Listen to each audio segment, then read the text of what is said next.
ಎಲ್ಲರಿಗೂ ನಮಸ್ಕಾರ. ನನ್ನ ಸಹೃದಯಿ ಯೂಟ್ಯೂಬ್ ಚಾನೆಲಿಗೆ ನಿಮಗೆಲ್ಲರಿಗೂ ಹಾರ್ದಿಕ ಸ್ವಾಗತ.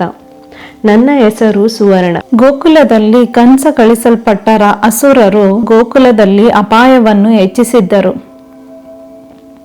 ನಂದ ಮಹಾರಾಜರು ಮಕ್ಕಳ ಸುರಕ್ಷತೆಗಾಗಿ ಸಭೆಯನ್ನು ಕರೆದರು. ಹಿರಿಯರ ಸಲಹೆಯಂತೆ ಎಲ್ಲರೂ ಸುರಕ್ಷಿತ ಮತ್ತು ಸುಂದರವಾದ ಬೃಂದಾವನಕ್ಕೆ ತೆರಳಲು ನಿರ್ಧರಿಸಿದರು. ಎತ್ತಿನ ಗಾಡಿಯನ್ನು ಕಟ್ಟಿ ಗೋಪಿಯರು, ಗೋಪಾಲರು, ಹಸುಗಳು ಭಜನೆ ಮಾಡುತ್ತಾ ಬೃಂದಾವನಕ್ಕೆ ಹೊರಟರು.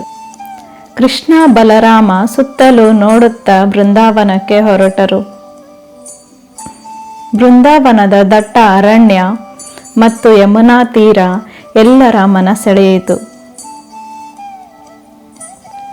ಕೃಷ್ಣನು ಮುಂದೆ ಬೃಂದಾವನದಲ್ಲಿ ಹಸುಕರುಗಳನ್ನು ಮೇಯಿಸುತ್ತಾ ತನ್ನ ಲೀಲೆಗಳನ್ನು ಮುಂದುವರಿಸಿದನು. ಇಂದು ನಾವು ತಿಳಿಯೋಣ ಗೋವರ್ಧನ ಪರ್ವತದ ಕಥೆಯನ್ನು. ಬೃಂದಾವನದಲ್ಲಿ ಪ್ರತಿ ವರ್ಷವೂ ಇಂದ್ರದೇವನಿಗೆ ಪೂಜೆ ಸಲ್ಲಿಸುತ್ತಿದ್ದರು.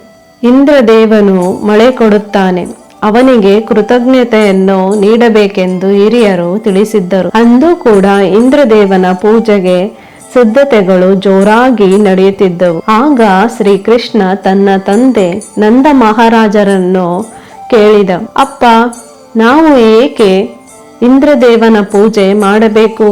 ಇದಕ್ಕೆ ನಂದದೇವರು ಹೇಳುತ್ತಾರೆ, ಇಂದ್ರದೇವ ಮಳೆ ಕೊಡುತ್ತಾರೆ, ಮೇವು ಬೆಳೆಯುತ್ತದೆ, ಹಸುಗಳು ಚೆನ್ನಾಗಿ ಇರುತ್ತವೆ ಎಂದು ಹೇಳಿದರು. ಇದನ್ನು ಕೇಳಿದ ಕೃಷ್ಣ ನಗುತ್ತಾ ನಿಂತ. ಮತ್ತೆ ಶ್ರೀಕೃಷ್ಣ ನಂದ ಮಹಾರಾಜರಿಗೆ ಹೇಳುತ್ತಾರೆ, ಅಪ್ಪ, ನಮ್ಮ ಬದುಕಿಗೆ ಈ ಪ್ರಕೃತಿಯೇ ಆಶ್ರಯ.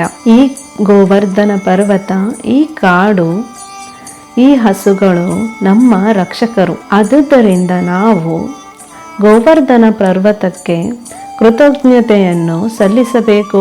ಬಾಲಕನ ಮಾತಿನಲ್ಲಿ ದಿವ್ಯ ಜ್ಞಾನ ಇತ್ತು. ಹಿರಿಯರು ಅದನ್ನು ಒಪ್ಪಿದರು. ಅಂದು ಇಂದ್ರದೇವನ ಪೂಜೆಯ ಬದಲು ಗೋವರ್ಧನ ಪರ್ವತಕ್ಕೆ ಎಲ್ಲರೂ ಪೂಜಿಸಿದರು. ಕಂಡ ಇಂದ್ರದೇವನು ಕೋಪಗೊಂಡ.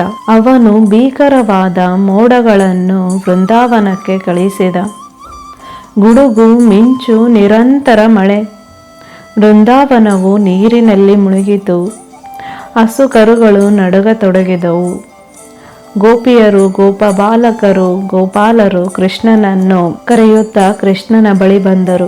ತನ್ನ ಚಿಕ್ಕ ಬೆರಳನ್ನು ನೆಲಕ್ಕೆ ತಾಗಿಸಿ ಆ ಗೋವರ್ಧನ ಪರ್ವತವನ್ನು ಎತ್ತಿ ಹಿಡಿದ. ಅಲ್ಲಿದ್ದ ಜನರು ಆಶ್ಚರ್ಯಗೊಂಡರು. ಬನ್ನಿ, ಈ ಪರ್ವತದ ಕೆಳಗಡೆ ಆಶ್ರಯವನ್ನು ಪಡೆಯಿರಿ ಎಂದು ಗೋಪಾಲರು ಗೋಪಿಕೆಯರಿಗೆ ಹೇಳಿದ. ಹಸುಗಳು, ಗೋಪಾಲರು, ಗೋಪಿಕೆಯರು ಗೋವರ್ಧನದ ಪರ್ವತದ ಕೆಳಗೆ ಆಶ್ರಯ ಪಡೆದರು. 7 ದಿನಗಳ ನಿರಂತರ ಮಳೆಯಲ್ಲಿಯೂ ಶ್ರೀಕೃಷ್ಣ ಆ ಪರ್ವತವನ್ನು ಎತ್ತಿ ಹಿಡಿದು ನಿಂತಿದ್ದ. ಕೃಷ್ಣನ ಮುಖದಲ್ಲಿ ಯಾವ ಶ್ರಮವೂ ಕಾಣುತ್ತಿರಲಿಲ್ಲ. ತನ್ನ ಗೆಳೆಯರೊಂದಿಗೆ ನಗುತ್ತಲೇ ಆ ಪರ್ವತವನ್ನು ಎತ್ತಿ ಹಿಡಿದು ನಿಂತಿದ್ದ. 7 ದಿನಗಳ ನಂತರ ಇಂದ್ರದೇವನಿಗೆ ತನ್ನ ತಪ್ಪಿನ ಅರಿವಾಯಿತು. ಅವನು ಆ ಭೂಮಿಗೆ ಬಂದು ಕೃಷ್ಣನ ಮುಂದೆ ಕೈ ಮುಗಿದು ನಿಂತರು. ನನ್ನ ಅಹಂಕಾರ ಕ್ಷಮಿಸಿ ಎಂದು ಕೇಳಿಕೊಂಡರು. ಕೃಷ್ಣನು ದಯಾಮಯಿ ಇಂದ್ರದೇವರನ್ನು ಕ್ಷಮಿಸಿದ್ದರು. ಕೃಷ್ಣನ ದಯದಿಂದ ಬೃಂದಾವನದ ಜನರು, ಹಸುಗಳು ಸುರಕ್ಷಿತವಾಗಿದ್ದವು. ಗೋವರ್ಧನ ಪರ್ವತವನ್ನು ಕೈಯಲ್ಲಿ ಹಿಡಿದವನು ಗಿರಿಧಾರೆ. ಆ ದಿನದಿಂದ ಕೃಷ್ಣನನ್ನು ಗೋವರ್ಧನ ಗಿರಿಧಾರೆ ಎಂದು ಪ್ರಸಿದ್ಧನಾದನು. ಮುಂದಿನ ಭಾಗದಲ್ಲಿ ತಿಳಿಯೋಣ ಶ್ರೀಕೃಷ್ಣನ ಕೊಳಲಿನ ನಾದದ ಬಗ್ಗೆ, ಗೋಪಿಯರ ಭಕ್ತಿ ಮತ್ತು ರಾಸಲೀಲೆಯ ಬಗ್ಗೆ.